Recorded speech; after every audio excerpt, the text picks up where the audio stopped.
Mr. President. Senator for Texas. Mr. President, I wish we were not here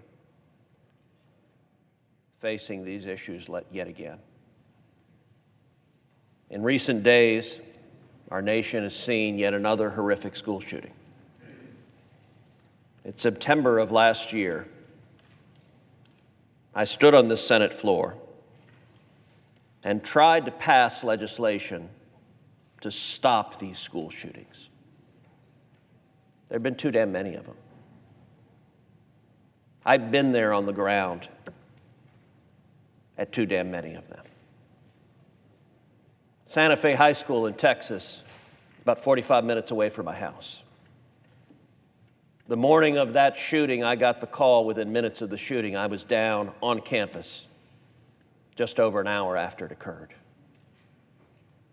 I saw the tragedy, the tears, the grieving parents, the children in shock. Uvalde, I was there shortly after that shooting as well.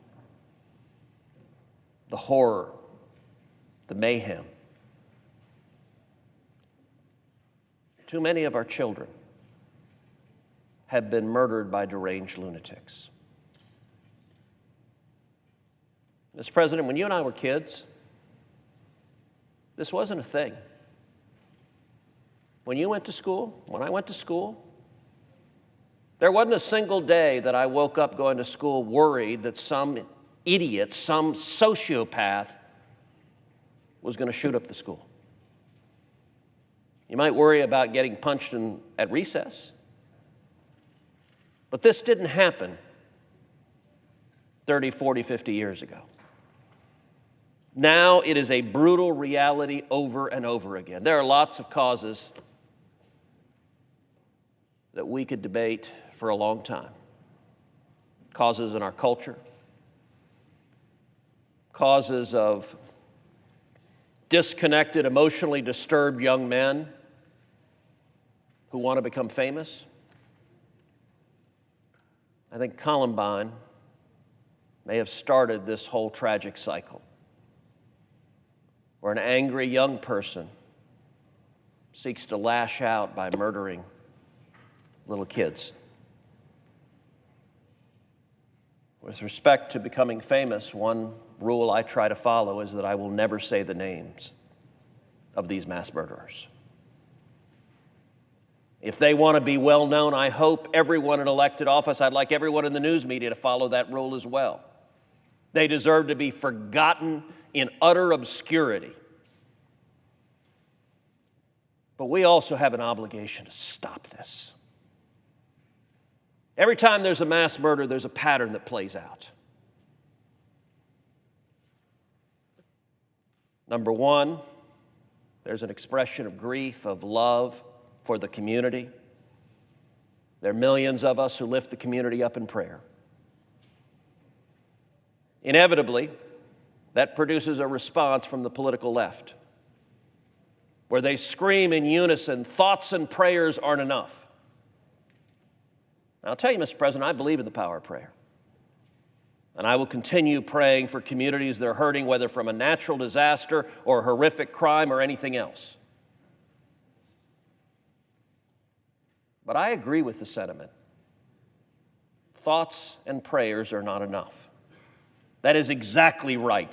We need action. And what is so infuriating is every time there's a mass shooting, Democrats in this chamber stand up and they don't actually want to do something to stop the murderers. Instead, they want another gun control bill to disarm law-abiding citizens that won't actually stop the murders, that won't actually protect our kids. In September of last year, I introduced legislation that would be the most far-reaching school safety legislation ever enacted. It would double the number of police officers on campuses, devoting $15 billion to to putting armed police officers on campus to protect our kids, the single most important step we can do. It would also devote $10 billion for mental health professionals on campuses, because so many of these troubled murderers had warning signs leaping off the page. It also devotes $2.56 billion for physical security at schools to help enhance the security at schools. When I introduced this bill, it first came up as an amendment on the much-touted bipartisan gun control bill last year that did nothing to stop violent crime. But it satisfied the left-wing donors of the Democrat Party. When my amendment was voted on the Senate floor, I'm sorry to say every single Democrat in this chamber voted no. All of them, every one. Afterwards, I went to this floor, I stood on this floor, and I tried to pass the bill by unanimous consent. And when that happened, the senator from Connecticut stood up and objected. Now, I have to say,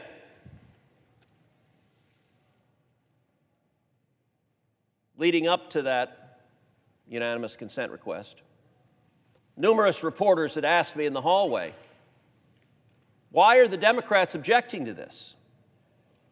And I was forced to say, I do not know. Because to date, they have not articulated any reason. They have not explained why they oppose more police officers in schools. They have not explained why they oppose more mental health counselors in schools. They have not explained why they oppose more funding for enhanced physical security in schools. So I was quite interested to hear the senator from Connecticut give his reasons. I was disappointed that day. The senator from Connecticut stood up and uttered two words, I object. And he sat down. That was it. His answer was just no. Mr. President, I stood on this floor then, and I said something that I said, God forbid there is going to be another school shooting. I pray to God there isn't. But we're going to find a day when another one of these happens, another deranged lunatic commits this kind of mass murder. And if there is not a police officer at the front door, I said, remember this moment. Remember this moment. Because if the senator from Connecticut had not stood up and said, I object, this bill would have passed the Senate unanimously. If this bill had passed into law, $15 billion to double the number of police officers on campus, and that was available at public schools, at private schools, at parochial schools. What that would have meant is that there's a very real possibility an armed police officer would have been at the front door of the Covenant School in Nashville. Now, as we look at what happened, every one of us that's a parent or a grandparent is beyond horrified at what sort of deranged person murders little children. But we also know that that shooter came to the front door and shot the front door open.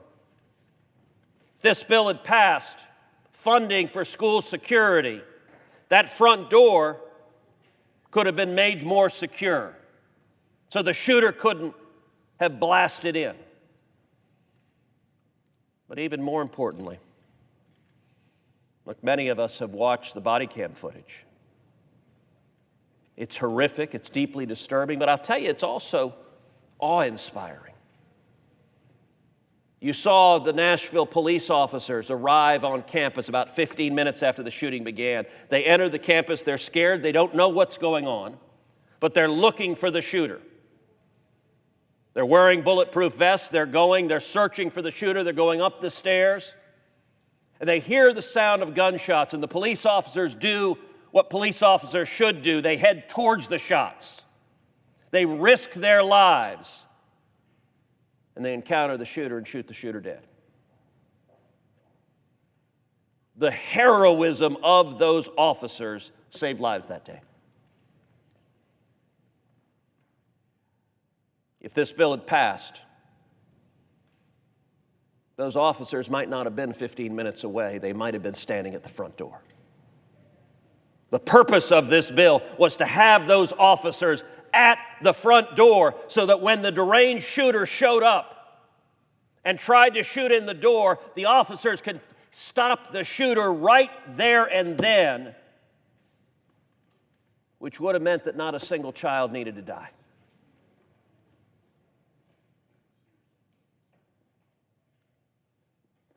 I told this body, if we didn't act, the consequences would be horrific. And yet the sad reality, I do not understand why our Democrat colleagues in this body do not support having police officers keep our kids safe. Why, when it comes to this issue, the only thing that interests them is disarming the people at home who pose no threat rather than protecting our kids. As I said, Mr. President, I wish I wasn't back here today. I wish this had passed last year. I wish Democrats were willing to work together on really solving this problem. But sadly, this pattern replays over and over again. I have two different bills that I'm going to put before this body, but I'm going to start with the first one, the one I've just described. $15 billion for police officers to double the number of police officers on campus to protect our kids. You know, when you go to the bank and you deposit money in the bank, there are armed police officers in the bank. Why? Because we want to protect the money we save. Why on earth do we protect a stupid deposit more than our children? If they're parents that don't want police officers protecting their kids, I don't know those parents. Well, we have the opportunity right now to double the police officers on campus and keep kids safe. Therefore, I ask unanimous consent that the Senate proceed to the immediate consideration of S 1082, which is at the desk. Further, that the bill be considered read a third time and passed, and that the motion to reconsider be considered made and laid upon the table. Is there objection? Mr. President. Senator from Connecticut. Thank you, Mr. President. Reserving the right to object, as I understand it, the Senator has two unanimous consent requests. I will object to both, and I will make my comments when the Senator makes his second unanimous consent request. So for now, on this first objection, on this first request, so as to save time, I'll wait for my comments on the second and simply object to this one. I object. Objection is heard. Mr. President. Senator from Texas. So history is repeated. We still don't have an explanation as to why police officers on campus is not a good thing. Maybe we'll get it. We were told we'll get a speech. So we'll see what that is. That's what happened last time. All right. The Democrats don't like that. Let me give you a simpler bill. A simpler bill that would spend unused COVID education funds. There are over $100 billion in funds that Congress has appropriated to the schools, that under the restrictions put in place from the Democrats, that money cannot be used for school safety. That money cannot be used to make our kids safer. In September, I introduced this bill as well. It's a one-page bill. It's a very simple bill. It says the schools can choose to use that money to enhance school safety. It says if a school wants to use some of that money to hire a police officer, the school can do so. It says if the school wants to use some of that money to enhance their physical security, the school can do so. It gives flexibility to the schools. In September, when I attempted to pass this, I asked, why would anyone possibly oppose this? I don't know how a Democrat senator goes home to your state. I don't know how you go home to Connecticut or New Jersey or Michigan and look in the eyes of a superintendent, look in the eyes of a teacher and say, no, I will not let you spend the money on school security. Doesn't matter if your kids are afraid. Doesn't matter if your teachers are afraid. We, the Democrats in Congress, know better than you, and you may not spend $1 of this on school security. And let me be clear. This would have passed in September, except for 2 magic words uttered by the senator from Connecticut. I object. Now, last time he went on a discourse about how this was not the full legislative process, that we hadn't negotiated with him, and goodness, that must be comfort to the parents who are scared at home, that we hadn't sat there in a detailed negotiation. Every year, this body passes bill after bill after bill by unanimous consent. Every senator here knows how to do that. The reason it doesn't go through committee process, by the way, is because the Democrats control the committees and they don't want to debate this. So if you hear a bunch of process arguments from the senator from Connecticut, gosh, what he said last time, this isn't real. It is only not real because the Democrats are objecting. That's what makes it not real, because they are blocking it. But to say it's not passing because I'm objecting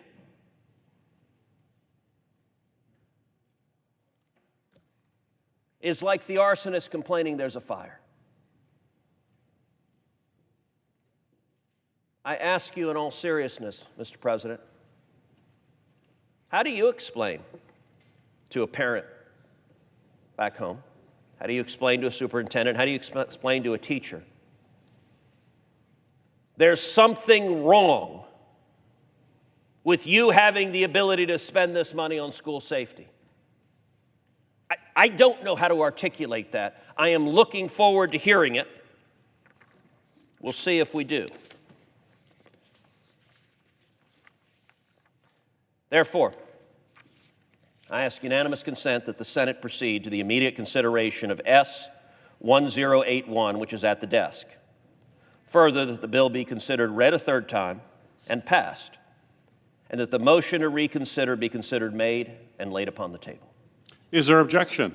Mr. President. Senator from Connecticut. Thank you, Mr. President. The senator is right. I have very little interest in engaging on the merits of these proposals in a dialogue on the floor of the Senate, because they are not serious attempts to make our kids safer. These unanimous consent requests that Senator Cruz makes, they're going to get a lot of clicks online. The confrontation that he's looking for will probably lead to a bunch of cable news appearances being booked, but it's not going to save any kids' lives. The senator knows this is not how the Senate works. This isn't an autocracy. It's not a dictatorship. You don't come down here and introduce a piece of legislation and 2 minutes later demand that the entirety of the Senate agree to it without any debate, any negotiation. The senator says these are the same bills he introduced last year. But as far as I can tell, he introduced the bills he's making unanimous consent requests on minutes ago. They're not even fully formed pieces of legislation. This thing is so ham-handed, one of the bills, that there's literally brackets and question marks in the text. The legislative drafters, at least in the version that I see, haven't made decisions on when the money is being spent. The senator says that there's this pattern that plays out after these shootings in which Democrats make demands about taking people's guns away, but aren't serious about making our kids safer. Is that how it played out after the shooting in Uvalde? Is that what happened last summer? No, that's not what happened. What happened last summer after the shooting in the senator's state is that serious members of this body who are more interested in legislating than enacting political theater, sat down together and negotiated a bill to save children's lives. Did it solve all of the problems in this country? Did it guarantee every child's safety? No, it did not. But let's be clear. Senator Cruz never expressed one iota of interest in being part of those negotiations. Other Republican senators did. And while I understand he objects to the gun provisions in that bill, guess what? That bill also put $15 billion into school safety, into mental health, into hardening our schools, into community anti-gun violence programs. I can't speak about the other members of the group that authored that bill, but I never got a single phone call from Senator Cruz during the month of negotiations suggesting that we add the language he's talking about to that proposal. Last summer, there were serious legislators who come to this floor to enact legislation to set aside our differences and pass legislation that makes our kids safe, willing to make compromise. Senator Cruz didn't even sniff that room.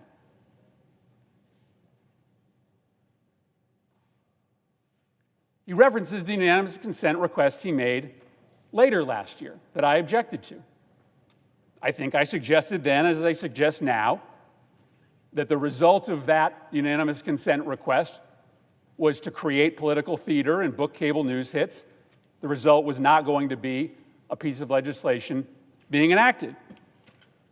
And I figured that if I was wrong about that, if the senator's purpose was to pass a piece of legislation, that the result of my objection would have been to get outreach from the senator's office, to try to figure out a way forward, to try to find a compromise. And I waited, and I waited, and I waited, and I waited, and I waited. But not once did Senator Cruz reach out and say, let's work together to get this done, which confirmed my suspicions that these unanimous consent requests are not about passing legislation. They're just about creating conflict for the sake of conflict. This legislation was introduced minutes ago, so I'm not able to debate the merits of it on the floor of the Senate right now. It appears to make a whole bunch of changes to the not-for-profit security grant program that the presiding officer knows very well, changes that have little to do with school safety. It seems that there's a bunch of processes changes to the not-for-profit security grant program. That's probably something worth having a conversation with the chairman of the committee about before we pass it by unanimous consent. It makes broad structural changes to Title IV, which is a very important program to schools. They use that money for school security, but they also use that money for a host of other important programs. That's probably worth having a conversation with the members of the Education Committee about. A very quick look at this bill suggests that it likely opens up the use of those funds to arming teachers in our school. I think that's a terrible idea. This is all to say that this isn't how the process works. You don't drop a piece of legislation on the floor of the Senate and 2 minutes later demand that the whole Senate pass it. You do that if your intent is to create conflict for the purposes of publicity. I don't know what the senator's intentions are, but if that was your intention, this is what you would do. If you were interested in actually passing something, you would have dialed up the authors of the Bipartisan Safer Communities Act and asked to be part of that negotiation. You'd have reached out to my office after the objection last year and said, what's your objections? Let's sit down and do something together. That's how legislation gets passed in this place. I know because I've done it on this topic. And I'm not saying that the Bipartisan Safer Communities Act solved the problem. I know we have more work to do. I know it because I spend time with those same families every single week. I know it because I live in a dangerous neighborhood in South Hartford. I talk to those kids who have to fear for their life when they go to school. And that's why my purpose for being in the Senate is to work like hell across the aisle through compromise, not by coming down here, dropping a bill on the floor, and then immediately demanding that the entire Senate vote for it. That's not how we save kids' lives. Compromising, working towards compromise, behind the scenes, not always in front of the cameras. I object. Objection is heard. Mr. President, Senator from Texas. as the senator from Connecticut walks away because he's unwilling to debate the topic, I will note several things he said not a word about. But let's focus on, he said, oh, this bill is very hard to figure out. It's very complicated. Well, the second bill, the one he just objected to, is all of 1 page long. I'm going to read you the statutory text. The senator from New Jersey here. He is a learned senator. It says the unobligated balance of funds made available in the COVID funding, and I won't read the actual citation, but the COVID funding. The unobligated funds made available shall be made available to local educational agencies to keep elementary schools and secondary schools served by such agencies physically secure. That is the entirety of the bill. You can use the $100+ billion that Congress has appropriated to make schools safer. Now, not a word from the senator from Connecticut addressed that bill. He just said, I object. And as for his caterwauling, that the first bill, gosh, he can't figure out what's in it. You don't do it this way. I will point out the first time I introduced it, it was Cruz Barrasso, and every senator voted on it because I introduced it as an amendment to the bill the senator from Connecticut introduced. Now, mind you, in the wake of Uvalde, with great fanfare, senator from Connecticut passed a meaningless gun control bill that did nothing to prevent what happened in Nashville, that's not going to prevent the next mass murder. Why? Because it doesn't target criminals. It doesn't go after the bad guys. It doesn't put police officers in a position to protect our kids. I find some rich irony that the senator from Connecticut suggested, gosh, the purpose of this is to get on cable news. I don't know if the senator from Connecticut has difficulty getting on the news, but I can assure you that I don't. What I do know is this is about stopping these damn murders.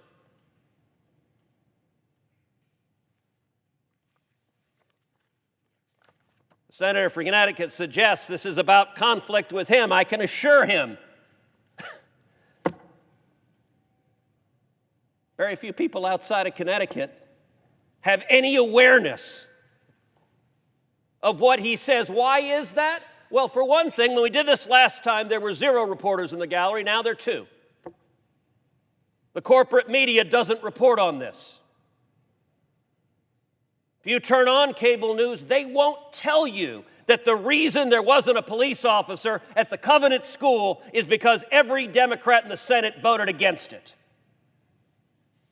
Corporate media won't tell you the reason the Covenant School couldn't spend these funds on hiring a police officer and hardening that front door so you couldn't shoot through it is because the senator from Connecticut objected. He knows to an absolute certainty that a dishonest press corps will not tell anybody. By the way, he made great fanfare of saying, well, the legislative text has a bracket. What he didn't tell you is his staff gave him an old version of the bill, not the one that is filed. And he was focused in particular on the one edit that was made, which was to change the fiscal year because we're now 1 year later. So it was to alter the date from the appropriate date last year to the appropriate date this year. That was the amendment, and he reported, well, gosh, no one knows what's in this. You've all voted on it. You know what he didn't say once? Why having police officers, more police officers in schools, is a bad thing. He didn't talk at all about $10 billion for mental health counselors. Mr. President, I'm tired of these games. I told you that he would give you process arguments, and oh boy did he. He said, gosh, Cruz didn't call me. I guess his feelings were hurt. I've also done this a long time. I've seen the political posturing that too many Democrats do on this issue. Senator from Connecticut suggests that this is a newfound interest. I've served 11 years on the Senate Judiciary Committee. I have fought for 11 years. I've introduced legislation after legislation after legislation to lock up gun criminals. If you commit a crime with a gun, you should be prosecuted and go to jail. If you're a felon or fugitive or someone with serious mental illness and you try to illegally buy guns, you should be prosecuted and sent to jail. And repeatedly, Democrats block those bills. The sad reality of this body is if you're a mom at home who wants to be able to protect your kids, the Democrats are really eager to disarm you. But if you're a gangbanger in Chicago, they're not interested in a gun task force to lock you up and take the murderers off the street. Mr. President, why is it an unreasonable question to ask what's wrong with having more police officers to protect our kids? And I want to show you how little interest the Democrats have. The senator from Connecticut is gone. He gave his little speech and ran away. This is supposed to be the world's greatest deliberative body. But as long as the press doesn't do its job, the senator from Connecticut can send out a fundraising email tonight to all the gun control groups saying, guess what, we're coming after the Second Amendment. Please click here. That's cold comfort to the parents who are scared at home right now, to the kids who are scared at home right now. The solutions put forth by the Democrats in this body are not designed to stop crime. This bill is.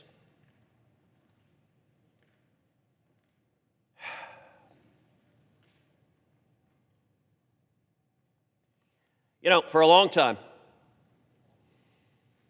in the weeks and months following Uvalde, there's been a talking point raised by the left on Twitter and echoed just moments ago by the senator from Connecticut that says, well, we don't want more police because the police don't stop these crimes. And they point to Uvalde. Now, I will say, having been in Uvalde right after that shooting, what the police officers did there was tragic. Hundreds of officers showed up at that school, and for an hour and 14 minutes, they did nothing. They didn't go in and take out the shooter. That was true even as shots rang out repeatedly. That was true even as little children were calling 911, begging for help. For over an hour, they didn't go in. I agree the conduct of law enforcement that day was inexplicable and indefensible. I will say, when I went to Uvalde immediately after the shooting, senior law enforcement there in Uvalde sat in a room and lied to me and lied to John Cornyn and lied to Greg Abbott, the governor, about what happened. The story they described was utterly false, as would come out in the days to follow. One of the things they claimed that day is they said, oh, an officer was there when the shooter arrived. That was not true.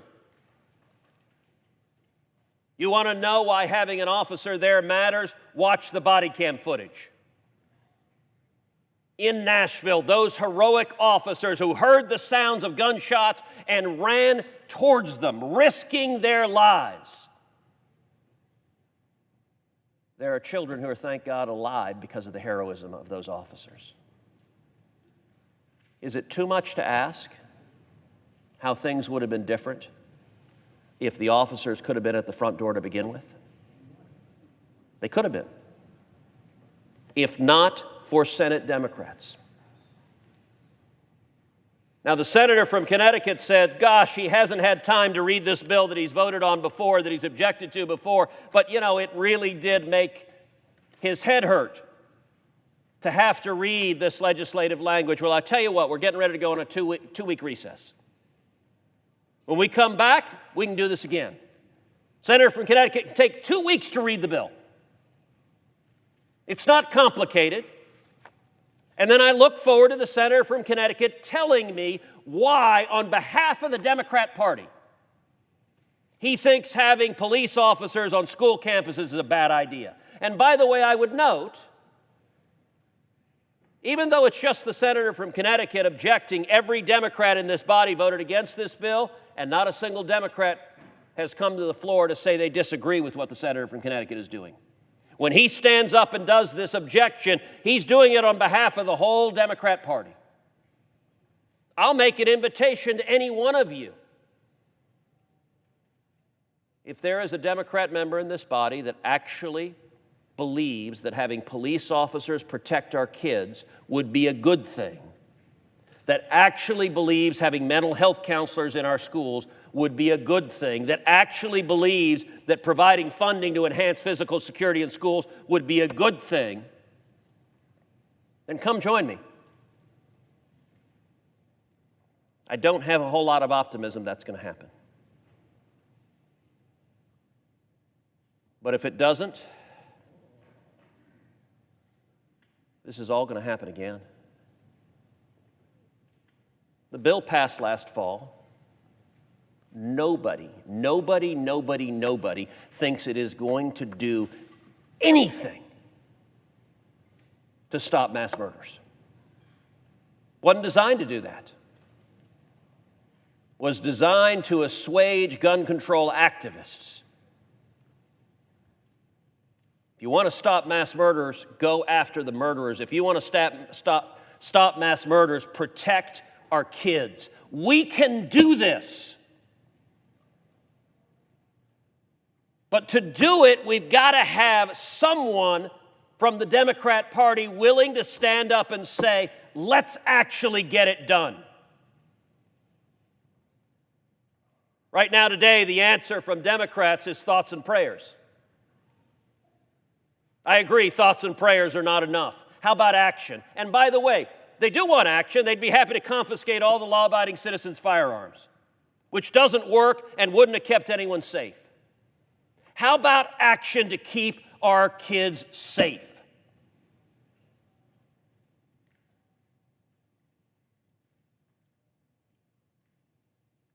If the Democrats hadn't objected in September of 2022,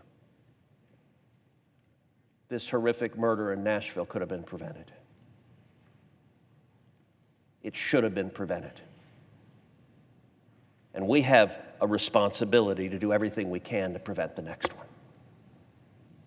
I yield the floor.